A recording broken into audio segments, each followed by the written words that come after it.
राधे राधे श्री हरिवंश महाराज जी। महाराज जी, संसारिक जीवन जापन करते हुए, मोह माया में जीते हुए और चकाचौंध की लाइफ जीते हुए भी हम क्या भगवत प्राप्ति कर सकते हैं? नाम जप कीजिए और सब में भगवान की भावना कीजिए, इन दो बातों से भगवत प्राप्ति हो जाएगी। जिससे भी व्यवहार करें उनमें भगवान है, पावर है। परमात्मा मतलब पावर। जैसे हाइलोजन चमक रहा है, लाइट दे रहा है, पंखा हवा दे रहा है, लेकिन दोनों में बिजली एक है।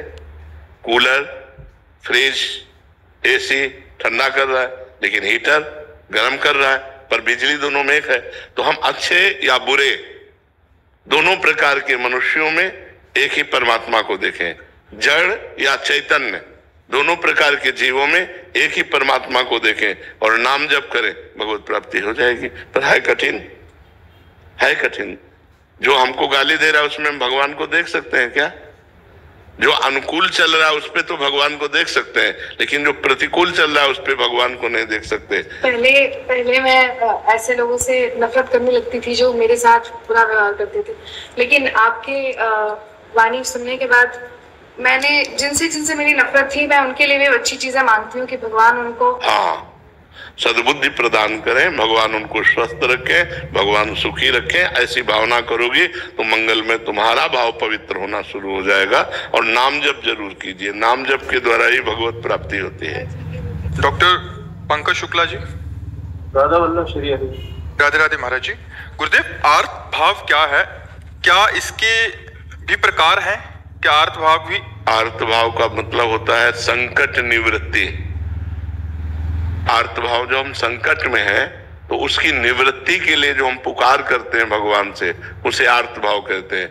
वो कई प्रकार की संकट निवृत्ति हो सकती है। शारीरिक संकट निवृत्ति, मानसिक संकट निवृत्ति, आर्थिक, सामाजिक, बहुत प्रकार के संकट हैं। संकटों का तो जाल बिछा हुआ है।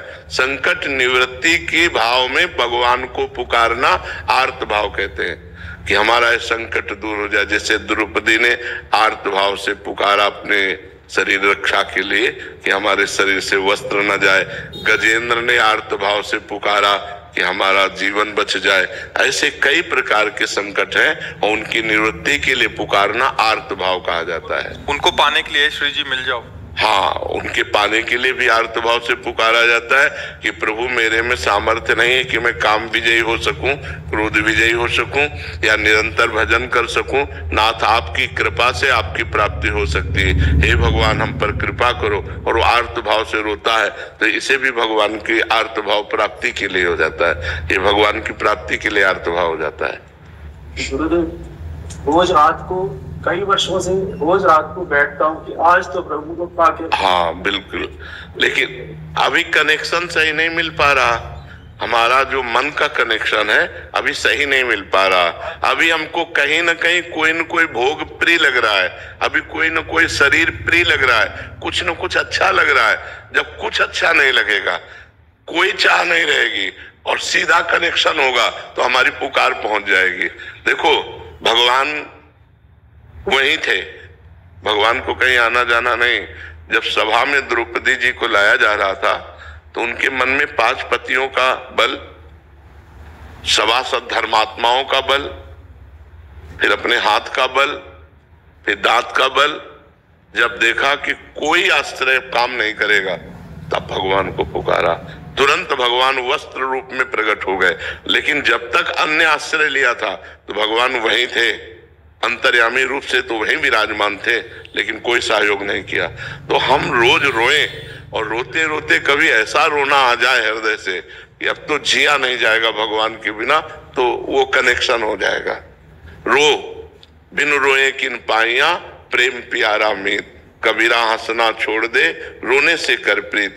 रोते रहो, किसी दिन सच्चा रोना आ जाएगा और ऐसी व्याकुलता आ जाएगी कि भगवान अनुभव करा देंगे। देखो, सर्वांतर्यामी भगवान तुम्हारे हृदय में भी बैठे हैं। ऐसा नहीं है कि वो तुम्हारी सुन नहीं रहे, वो सुन रहे, लेकिन अभी कोई और चाह है, अभी कोई और है अपना। जब मेरे तो गिरधर गोपाल दूसरों न कोई, ये हृदय में बात आ जाएगी और व्याकुलता पूर्ण हम भगवान को पुकारेंगे तो निश्चित वो दर्शन देंगे। जैसे अपने काशी के घाटों में भूख प्यास कष्ट सहते हुए रोज आज महादेव मिलेंगे, आज महादेव मिलेंगे, रोज आशा रहती, और एक दिन ये आशा पूरी हुई। तो ऐसा नहीं कि भगवान हमारी आर्त भावना को नहीं सुन रहे, लेकिन जब तक कोई और है, वस्तु व्यक्ति स्थान कुछ भी और है, तब तक भगवान दर्शन नहीं देते।